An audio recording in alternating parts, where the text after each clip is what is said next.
بسم الله الرحمن الرحیم. سلام عرض کنم خدمت شما عزیزانی که این کلیپ رو مشاهده می‌فرمایید. هدف بنده از تهیه این کلیپ فقط و فقط روشنگری جامعه است که مردم بدونن در بیمارستان علی بن ابی طالب زاهدان چه اتفاقاتی میفته. این بیمارستان یه بیمارستان بزرگ آموزشی است. متاسفانه مشکل همین است که آموزشیه. در این بیمارستان ببینید مثلا بیمار بنده که چند روز پیش فوت کردن به علت بیماری لنفوم، به ایشون گفته بودن، خود بیمار به بنده گفت که بهش گفتن، پزشک بهش گفته که آقا شما رفتنی هستی و به زودی میمیری.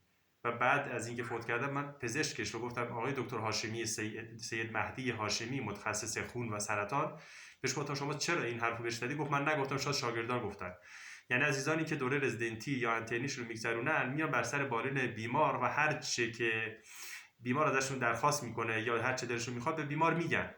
و این مشکل بسیار بزرگی است که میان مورد آزمایش قرار میدن بیماران محترم رو در این بیمارستان. این بیمارستان بنده خودم، شما خودتون میتونید در یک جامعه آماری رو اگر بررسی بفرمایید، در استان سیستان بلوچستان، درست استان محرومی است، استان دور از مرکزی است، اما این دلیل نمیشه که این گونه بخوان با بیمار رفتار بکنن. خطاهای بسیار بزرگ و فاحشی در این بیمارستان اتفاق افتاده. متاسفانه بیمار یا نقص عضو شده یا فوت کرده و جالبه فوت هم بکنه، نقص عضو هم بشه. اینها هزینه ها رو تا ریال آخر از بیمار میگیرن. بیمارستان دولتی هم هست و جسد اشخاصی که فوت میکنن رو از سردخانه ترخیص نمیکنن تا زمانی که تا آخرین ریال رو پرداخت میکنه همراهیاشون. این یک موضوع بعد اینه که من خواهش میکنم از مسئولین محترم بهداشتی کشور، خصوصا وزیر محترم بهداشت، نمایندگان محترم مجلس در استان، آقای دکتر شهریاری و هر کسی به هر نحوی از آنها میتونه کاری بکنه به داد مردم استان سیستان و بلوچستان برسید. درسته